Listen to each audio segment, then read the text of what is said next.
Good morning. I want you to turn to Proverbs 6, verse 16. We come on to a most intriguing fact. There are 6 things the Lord hates, and 7 that are detestable to him. What are they? First of all, haughty eyes. What does he mean? I think he means pride. Just plain pride. And the fact is, most of us struggle with pride in some form. Pride, God hates. Pride is a sin that's always set against God, and it has to be got rid of, whatever form you have it in. Sometimes it comes out almost as a mock modesty. Oh, really? I really couldn't. Oh, my. And really it's an inverted pride. Pride has to go because God hates it. He also hates a lying tongue.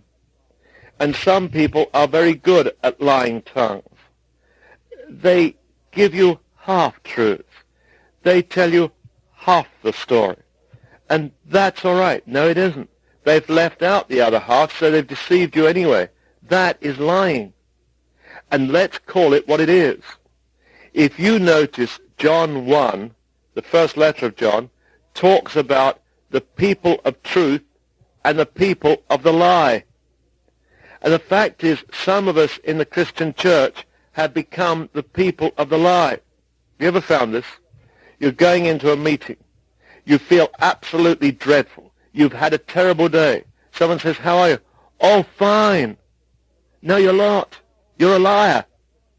You feel lousy. Oh, Richard, I couldn't say that. Why not? I've done it once or twice. It does bring out the most extraordinary reaction.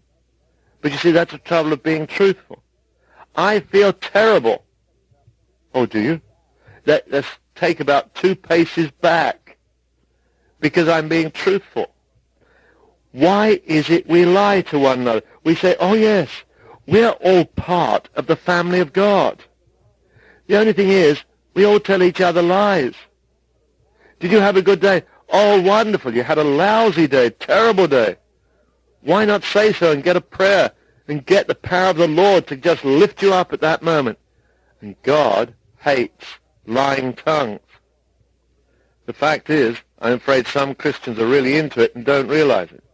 Hand that shed innocent blood. Now, I'm not suggesting any listeners on that, so you just think about that one. Verse 18, a heart that devises wicked schemes. I'm afraid there may be a listener there. I have noticed that sometimes within the Church of Jesus Christ, there are hearts that devise very wicked schemes, and they bring in all sorts of trouble to the Church of Jesus Christ. And God hates those who devise wicked schemes, because he sees what schemes they've devised, and he's got it already lined up. And he hates what they're doing. And sometimes they do it in very deceitful ways. A friend of mine was telling me the other day, he's on a board of his church, and he had a phone call from somebody else, and would they agree to this change in the budget? And what was happening, they were just making phone calls to a few people, and that would be the decision. That is deceitful. That is wicked. There's a setup there, there's an administration, there's a committee, and they were going around it. I found myself caught in one of those. There was a situation that I found myself in, where when it came to it, somebody called together part of the committee, and they had a partial meeting because they had the people who agreed, and then they could all be set against me. Well, where were the rest of the committee? Oh, they weren't invited. That was a wicked scheme. God hates feet that are quick to rush into evil. Well, I don't think that's true for you, so you can think about that one along with the innocent blood. A false witness who pours out lies. And I shouldn't imagine there are any of those, but just in case there are, know in your own heart that God hates you. If you're put in a situation and you begin to lie as a witness, God hates what you're doing. You are to be truthful. I'm to be truthful, for Jesus Christ, who is truth, dwells in us. And sometimes it may cost, and sometimes it may be hard, but we're to stand as truth. The last one is the one I mentioned to you. A man who stirs up dissension among the brothers. Now that's the 7th.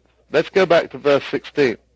There are 6 things that the Lord hates, 7 that are detestable to him. The 7th is a man or woman who stirs up dissension among brothers.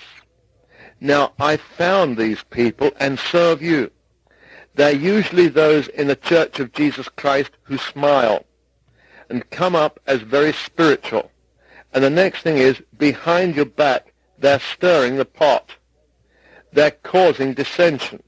They're usually those with negative spirits. And they're a tremendous destructive force to the body. They divide people. They put people into groups. And they're doing it all the time.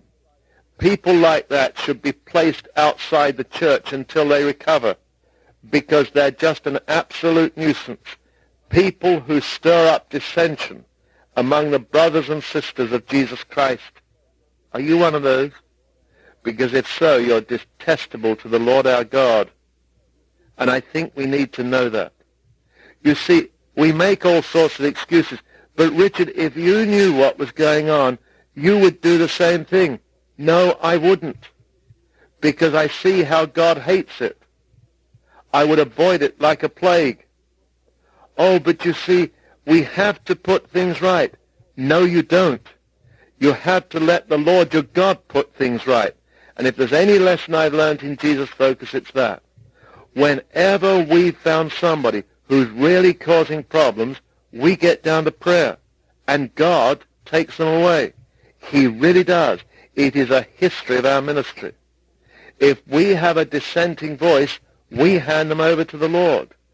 But they're still detestable to him, because they're dividing the flock, and they're stopping the work of Jesus Christ. If you're a church member, if you're on a board, and you're one who causes dissension, you need to get on your knees and ask forgiveness and check out why you're like that, what your motivation is. I know you'll justify it, but I don't think there's any justification. And you need to be sorted out in the presence of the Lord himself, because he hates what's going on.